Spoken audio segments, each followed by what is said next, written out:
back with more stories and excitement. It has been pretty exciting recently. So I'll give you my recap of the Emmys. We're going to do some stage left with Lil because I've been seeing a bunch of shows. And then I will also tell you about an unfortunate experience I had at a restaurant recently. So let's start with Emmys. Let's start with the red carpet, which was very underwhelming this year. Very mediocre. The only person who took a risk was Jenna Ortega, and it paid off. My other best dress goes to Pedro Pascal.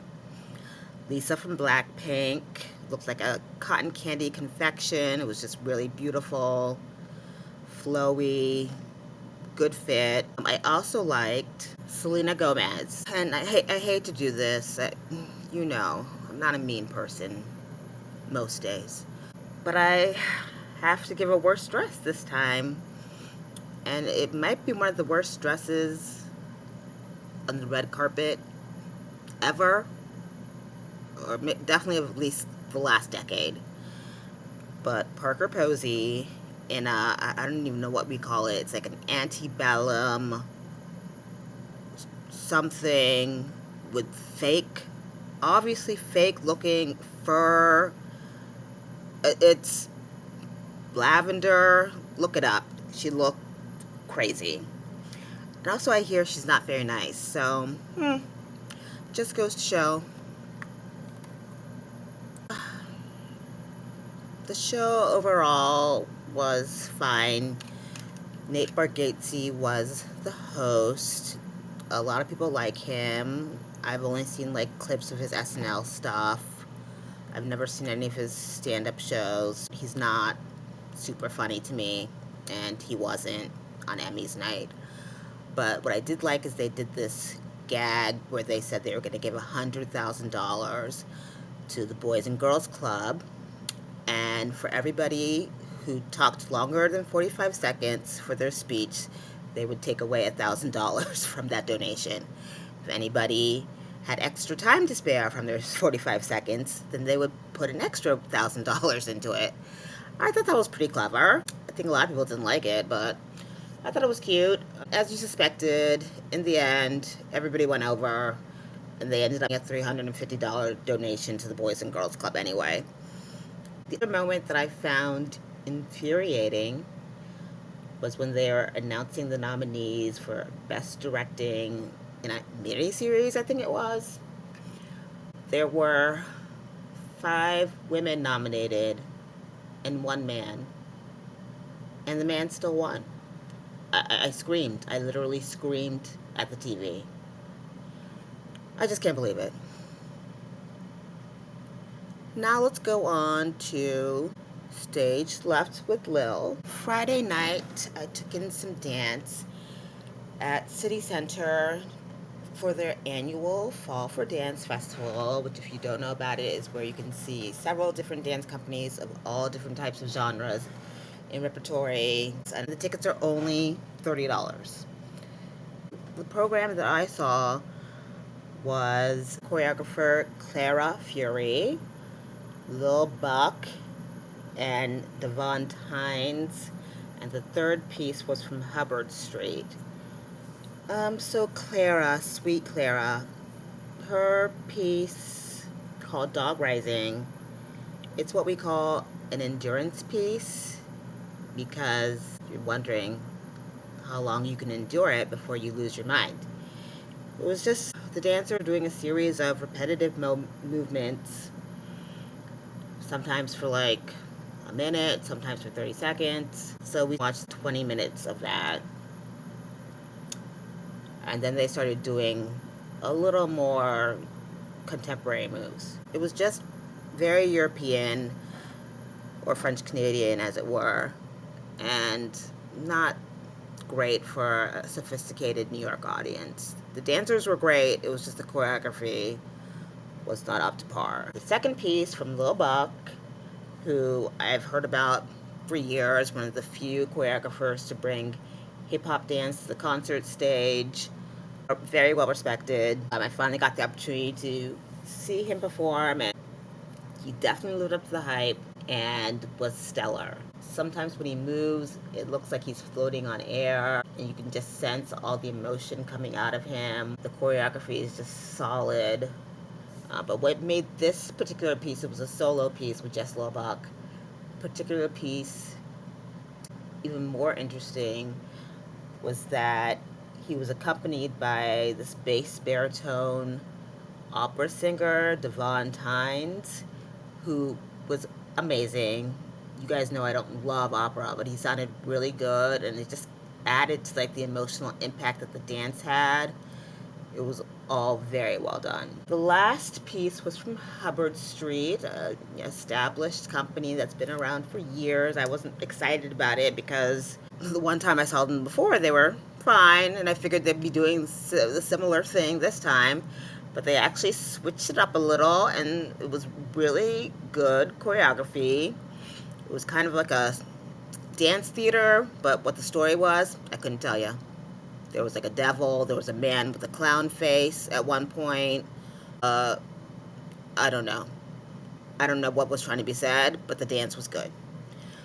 The other note I'll make is that unfortunately, there seems to be no more good-looking dancers in Chicago because this company, while very talented, there's I had to look at them all from the neck down, let's say.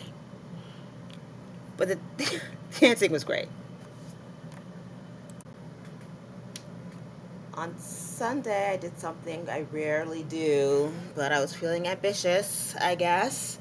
So I did a Broadway back-to-back double feature.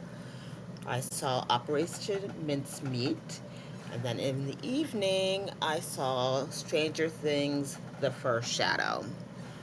So Operation Mincemeat was just okay.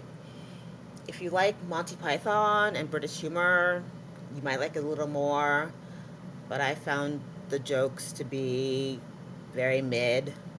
If there was laughter in the audience, it was often scattered. There was only one line that got the whole audience to erupt in uproarious laughter and clap. But otherwise, the laughs were fewer than I thought I was going to get. The music, not memorable. The set design, kind of weird. It looked like a community college production of Tron. I don't know what was happening, but it was all very unnecessary. I give it a Lil's letter grade of a C+. I saw Stranger Things, The First Shadow, which they billed it as a prequel to the TV show Stranger Things. But what I found right before the show started is that you basically have to watch through all of season 4 to have a full grasp of what's going on in this play, which sucked for me because I'm still on season 3. Anyway, I just put that aside and tried to focus on the story, which was fine. Maybe if I understood the full impact, maybe it would be more than fine. But I don't know. This is the kind of show that you only go to see for the special effects and the staging and the design. And it definitely lived up to that hype. There was some really interesting moments. But in my opinion, the special effects, they weren't done as seamlessly and elegantly as they're done in Harry Potter and the Cursed Child, even though it's basically the same team of people doing the special effects, but something didn't feel right this time. Performances were fine. A lot of young people, they were talented. I give it a Lil's letter grade, a B minus, and mostly that's all because of the special effects and the set design and other technical elements. Now I want to share with you an incident where I encountered some very bad hospitality and customer service. As everybody knows, brunch in New York City is a contact sport, and it's kind of like the Hunger Games, so you need to be on top of your stuff. Saturday, I went out to brunch with a friend in Williamsburg, which is one of the neighborhoods I most detest. because, but I hadn't been there in a minute, so I asked my friends who live there for some recommendations for brunch spots, and two of them recommended the same place, a place that I'd always heard about and like best of list. I was like, okay, I'm gonna go there. I get there, it's very busy, so I'm like, oh, this is a good sign. The hostess is awesome, and she snacks me the last table. I'm feeling so accomplished. I get a Bloody Mary while I wait for my friend, and she brings me the drink in one place setting, and I'm like, oh, we're actually two. And then they bring me another glass of water, but not another place setting, whatever. My friend comes, he orders a Bloody Mary too, and then she takes our menus away after that for some reason.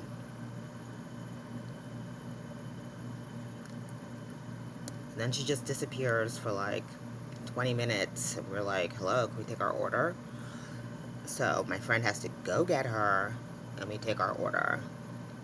And then we wait, and we wait, and we wait, and we wait some more for our food to come. I was starting to get hangry at this point. I see a server, and I'm like, oh, can you please grab our waitress when you get a chance? And he's like, sure, what do you need? I was like, our food. I mean, sure, my tone was pointed, but like I said, I was getting hangry. So this mofo comes back, and he says, your food is next in the ticket, and it's only been 20 minutes. Excuse me? No.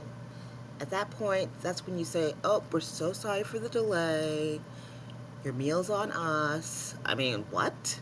It's only been 20 minutes. First of all, 20 minutes is like the max amount of time that it should take for your food to come in a restaurant. I'm not going to name and shame them, but I would just say it's a restaurant on Bedford Avenue in Williamsburg. I will give them the food was very good, and we scraped our plates, but the service was horrible. So food gets an 8, service gets a 1.